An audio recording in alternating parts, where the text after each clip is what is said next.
hello काथे आयो बाबा सजी टेबल बुक कराई एडी देर कई तब 10 मिनट पिया ॾाढो बुफे जा ढक खुलंदा अचल जी कयो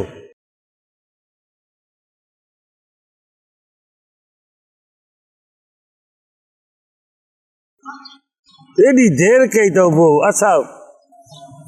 ढक खुलंदा त पोइ अची वेंदा आज़ार थी वियो वालेकुम सलाम काथे वालेकुम आई वीरे ओ मुजाला यार तू बाबा मुखे हाली छड हाली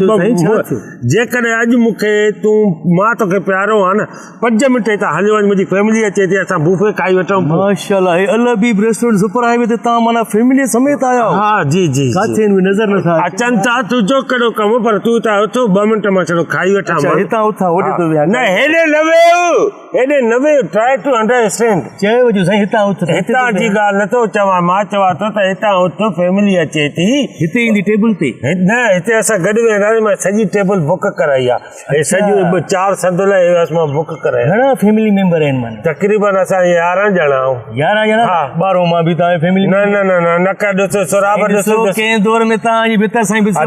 मां धूड़ विधी आहे मां तोसां रिश्ता नाता संगम सभु ख़तमु करे चुको आहे महिरबानी करे मां त लॾे वियो मां शिकारपुर हलियो उहा भित विसारे छॾी हा भित त मूंखे तूं जीअण ॾे मूंखे तूं कुझु करण दे पर उहा भित अञा ताईं मिलियल अथव हुते हाणे छॾनी हाली त छॾनी पोइ हिन ॻाल्हि ते डिस्कस कयूं था नी रोज़ो अथव छा हा रोज़ो आहे तक न कर मूंखे फैमिली मेंबर न पहुता अथव अञा भला मां कंपनी ॾियां तव्हांखे कहिड़ी कंपनी ॾींदे तूं 2 मिंट मूंखे छॾ मूंखे यकीन कर मां हिते रोज़ो खणायो अल हबीब ते हा अल हबीब ते रोज़ो कहिड़े टाइम खोलींदा हाणे खोलींदासीं 7 बजे आज़ान मिलंदो रखियो घर हुयो खोलींदो होटल ते हा वाह कीअं कीअं उते वरी खोलियो न उते माण्हू जाते बि रखे कंहिंमहिल असां घर बि न रखंदा आहियूं ॿी ॻाल्हि रखंदा ॿाहिरि रखंदा आहियूं ॿाहिरि ई खोलींदा यार वाह कमाल आहियो तव्हां त यार अच्छा माना रोज़ा बि रखंदा जी जी छो नथा रखी सघूं असां नंढड़ा अॼु जा आया आहियूं पता ते फ़र्ज़ न आहिनि तव्हांजे लाइ ॿुधो आहे त तव्हां माना इफ़्तार पार्टियूं तारींदा हो न ज़ाहिर आहे रोज़ो खोलियो हिक ॿिए सां इफ़्तारियूं कयो चओ हिक ॿिए ॾे अचो वञो सवाब थींदा ऐं हुन खां अलावा पाण इफ़्तार पार्टी न कजो ॿियनि ॾे वञिजो छा थियो वठिजी ॾाढो किनो छोकिरो आहे अच्छा हा इफ़्तार पार्टी जेके चवां टाइम पास कयूं जेसि ताईं अज़ान में अचे नथो अचे देर आहे छा न न फैमिली मुंहिंजी अचण वारी आहे अज़ान बि अचण वारो आहे तूं हल था बसि पोइ मां हीअं थो कयां भला कुंड पासे में वेही रहां परते वेही ॿिले वांगुरु ॾिसां तव्हांखे बसि ईअं